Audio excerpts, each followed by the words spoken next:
one of the biggest questions that architects and builders in this industry have, or I should say passive house architects and builders have, is where is the market? That question is, maybe one of the most important questions. And if you compare sort of where this industry is at to where a startup would be at if they came up with a new product, a startup would sit around with the CEO, the operations person, the marketing person, the product specialist, and they'd have one question on their mind for probably one meeting every day, which is, where is the growth coming from? And that group would sit around and they would segment each market, and they would basically say, who is our customer? And they would come with, different answers to that. But they would spend a lot of time together examining those populations to see where their market is. So this presentation really addresses that question. So far in the conferences that I've attended, there hasn't really been an attempt to answer that question. And there hasn't really been an explanation that there are sort of existing methodologies out there in the business world and in other realms that can actually specifically identify these populations and answer the question, who is ready for a passive house? So when a prospect comes into an architect or builder's office, whether that prospect is a developer or a home buyer, or a school, some person who wants to build a dormitory or other school facility. The question is, how ready is that person? How receptive are they going to be to the different attributes of passive? And there hasn't been, and because of the industry fragmentation, there hasn't really been a procedure that people have followed to say, this person's going to be ready, and therefore this is a good meeting for me to have, and this is the thing that I need to discuss with them to convert them from a conventional home buyer or a conventional conventional building buyer to a passive building buyer. And so that's our focus.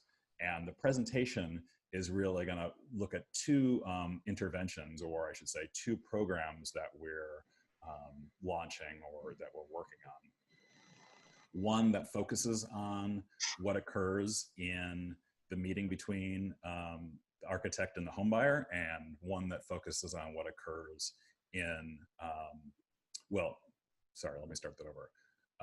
One of our programs, one of the things that we're going to discuss in the presentation is a program that focuses on what occurs in the meeting between home buyers and architects, and another focuses on what occurs in the developer's decision to opt or not opt for a passive building. So those are the two things we're going to discuss, and both should basically provide architects and builders with additional tools to increase the rate of conversion from a prospect being a conventional building buyer to a prospect being a passive building buyer. And that's effectively everything that we're trying to do is look at that conversion rate, lower those sales costs for architects and builders, and take that population of prospects and people that speak to this group of passive house architect and builders, and convert as many people as possible to passive house and passive building buyers. So for an architect or builder to go from selling conventional buildings to selling passive buildings is a profound difference. Mm-hmm. And there are really differences in value. And let me be more specific than that, because people are in general solution neutral. They are aware of their problem, and they look for the best possible solution for whatever that should be.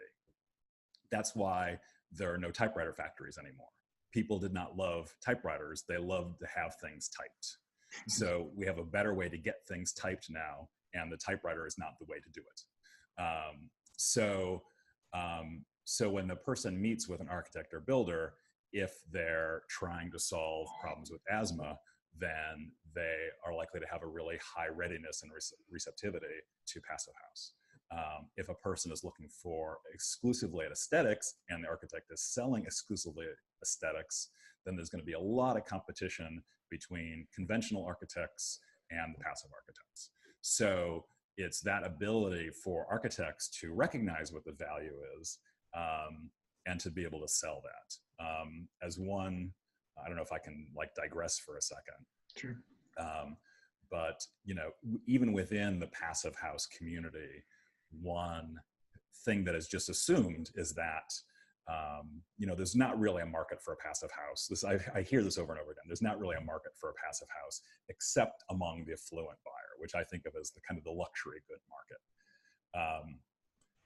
But that is, first of all, that generalizes a population and forgets the specific needs and desires that people have, and the fact that that's refuted every day when different people who aren't affluent end up putting a lot of energy into getting a passive house built.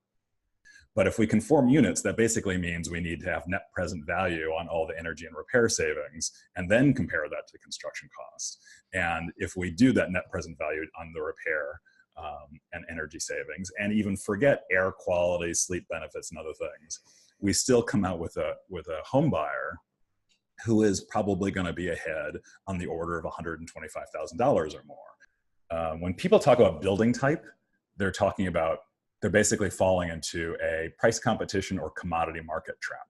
Mm-hmm. And a commodity market, let's just say there's sweet crude oil. The information in that market is volume and price. That's the only information. But on differentiated products, whenever you sell things, you have additional information. You have buyer information. You have how the thing is going to be used. You have all sorts of different dimensions and needs that are beyond volume and price. So as soon as we go single family home, price per square foot, what we're really doing is just mistakenly transform that into the commodity market. Right. And that means we've completely dismissed basically what are the user needs and values. And also we've dismissed what the real experiential returns there are from a passive house in terms of sleep, air quality, and health, and so on. So it requires us to use really poor logic to say out of hand that this market isn't ready or this market isn't ready for people to come to passive house. In my view,